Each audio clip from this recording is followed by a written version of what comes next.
When a toddler wakes up with a cockroach lodged in his ear, living in rat-infested apartments, with conga lines of roaches parading through a house in broad daylight, and leaky pipes and constant moisture breeding vast colonies of mold, with corroded old plumbing always backing up causing overflows of sewage, and lead paint chips and flakes exposing children to lead dust, with walls, ceilings, and floors in complete disrepair, even to the point of collapse.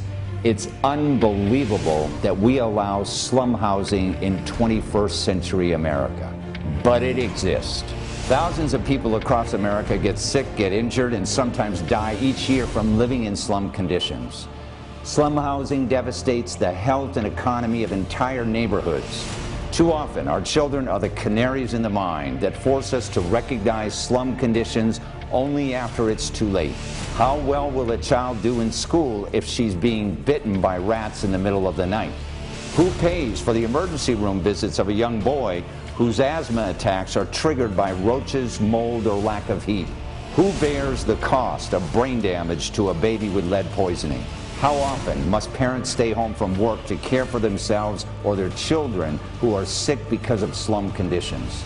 Today, the Insider Exclusive Investigative News team goes behind the headlines on location in Minnesota with Mark Kosieradzki and Joel Smith at Kosieradzki Smith Law Firm in Tenants Rights, JaRhonda Wilks Story, to examine how they successfully represented JaRhonda and her 6-month-old baby boy when he was severely burned due to the intentional misconduct of the owners of a HUD subsidized apartment complex. And this wasn't the first time these landlords had been in trouble with the city of St. Paul. Nick and Victoria Davis had a 20-year history of problems with the government, and the city of St. Paul found the premises to be unsafe, unfit for human habitation, a public nuisance, a hazard to the public welfare, or otherwise dangerous to human life. In fact, 3 years after JaRhonda's baby was scalded with excessively hot water, authorities identified a total of 222 more citations of problems within the facility, including 58 severe problems and 32 major problems. But the owner's ongoing disregard for safety continued to put the tenants in danger. Regular government inspections failed to affect change. Even this horrible injury on its own was not enough to affect change. It took the courage of a mother and her baby son with the determination and experience of Mark Kosieradzki and Joel Smith to take on these powerful owners in a lawsuit. And it also took the courage and dedication of Judge Roland Pharisee, who saw the societal benefit of exposing these owners to punitive damages for their complete disregard for their tenants' safety. Mark and Joel have earned the highest respect from citizens and lawyers alike as some of the best trial lawyers in Minneapolis, in Minnesota, and across the nation. They make it their dedicated mission to get legitimate and truthful answers to what really happened to their clients in each case. They see it their mission to fight for people who have been harmed by the willful and negligent actions of others. Mark and Joel have built a substantial reputation nationwide by consistently winning cases other law firms have turned down. And their amazing courtroom skills and headline-grabbing success rate continue to provide their clients with the results they need and the results they deserve. This is the Insider Exclusive, live from Minneapolis, Minnesota.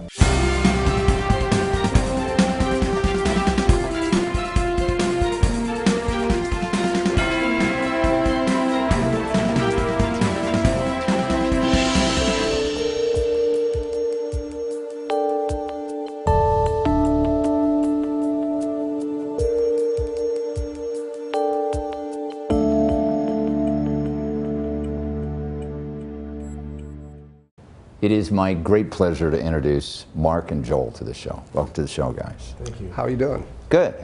Tell our audience a little bit about your law firm. What kind of law do you practice? Who do you represent? And why do you represent these people? Well, Joel and I started this law firm about a decade ago. We represent individuals, people who've been wronged, typically by large institutions or organizations. A lot of death cases, a lot of catastrophic injuries. We represent the people who can't afford to go out and hire someone at $500 an hour. And we're kind of a David and Goliath kind of law firm. We've been representing wrongful death and injury patients for as long as I can remember. And we kind of find cases that can make a difference. We can't take every case that comes to us, but if there's been a serious problem, we want to make a difference, and that's what we try to do. Mm-hmm. I understand, Joel, that you have a little bit of a, for lack of a better term, specialty in protecting elders, right? That's right. I was looking at your resume, and you've written a lot of articles on that. Why is that a special practice area that you like? Well, you have institutions that are responsible for taking care of these vulnerable people. Yeah. And you have these vulnerable people who need a voice to protect them. The laws and the government always are not there to protect them. And sometimes it's important that their stories be told so that we can hold the wrongdoers accountable for not living up to their promise. Well, my hat's off to both of you guys, because, you know, especially the elders, because, you know, we've done a number of shows on this. It's difficult to try to hold these people accountable. And today we are here talking about a similar case, which is it's a slumlord case, correct? That's absolutely true. Tell our audience a little bit about the facts of this case. Well, what we're talking about here now is a vulnerable child as opposed to a vulnerable adult.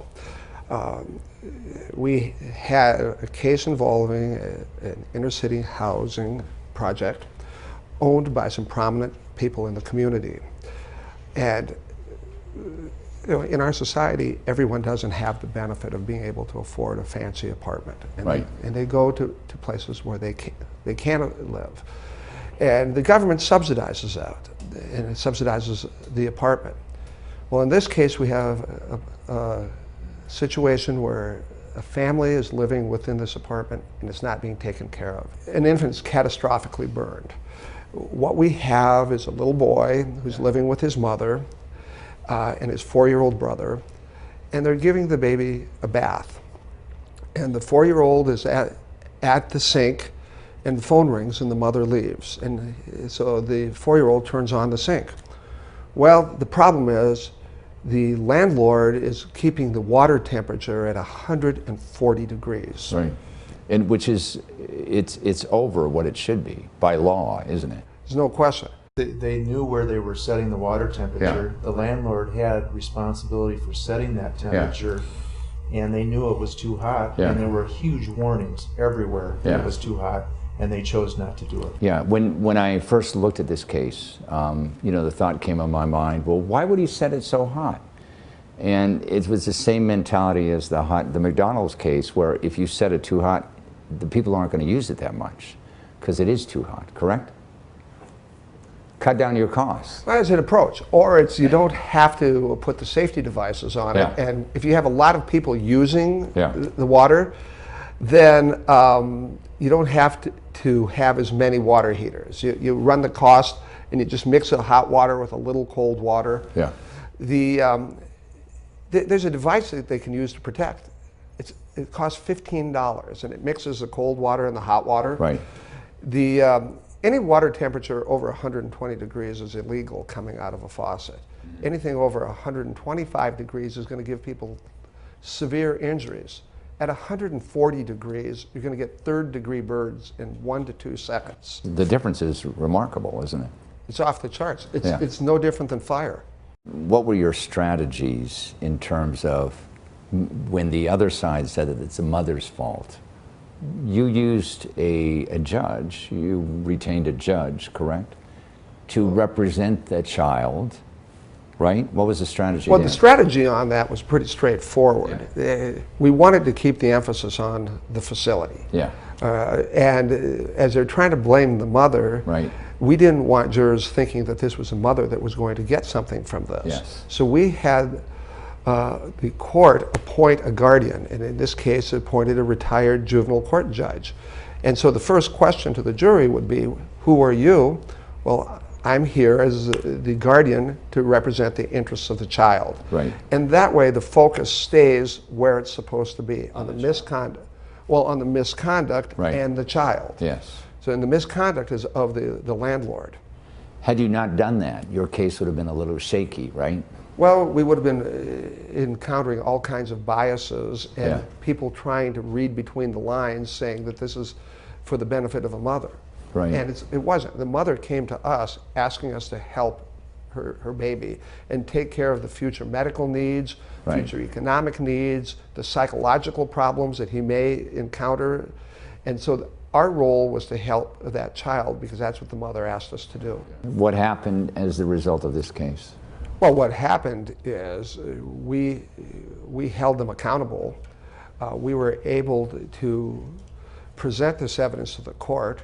The court not only accepted this evidence, but ruled that they should be tried for punitive damages to punish them and deter them from doing this in the future. Right. And ultimately the case got resolved, and the hope is not only this company, but any other company is held accountable for punitive damages. Yeah.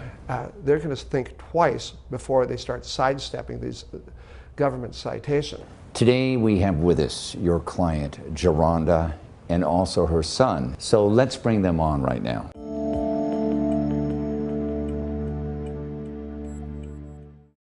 It's my great pleasure to introduce JaRhonda and her son, Tay. Welcome to the show, guys. Thank you. You went through a terrible experience, and unfortunately you were the victim. And you were young at that time. Yes. This is like, what, 18 years, 19 years ago, right? Yes, sir. What has this experience taught you in terms of the justice that's available in America today? Really, it taught me that sometimes there is justice. Yeah. And sometimes there's not. Because thank God I did bump into somebody that was going to help me, because everyone that I did talk to turned me down. Really? How did you end up with Mark and Joel's firm? I met a guy, Ken Labor, and he started representing me, and he ended up knowing Mark and Joel, and he called me up. He said, I think somebody said that they will help you finally after all this time. And I looked for years and would nobody help me. Yeah. So it was nice to find them, and they told me, we're going to help you. How did your life change as a result of this case? Tremendously after it started going, and I mean, it changed from one minute I think, okay, this struggle's gonna be hard, and I have to take care of my son, which he's burnt. And shoot, after the months went by, Mark and Joe helped me a lot. They really helped me. How are you doing today, by the way?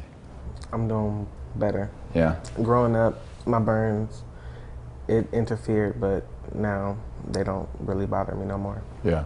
We always ask this because we only do select stories around the country, and especially when, like for example, every other law firm turned you down, right? Yes. When a law firm and a group of lawyers is successful in getting justice for someone, we like doing those shows. So could you tell our audience what you think of Mark and Joel's law firm? The best. They are the best. Is that right? Yes. And why? Because they help me, they work with me, and when I call them now, they help me and work with me still after all these years. I want to thank you very much for being on the program. You know, you went through a lot, and I'm glad you were able to get satisfaction, and more importantly, change the way landlords' attitude is towards tenants. That's the important thing. Yes. Thank you, and we wish you both well. Thank you.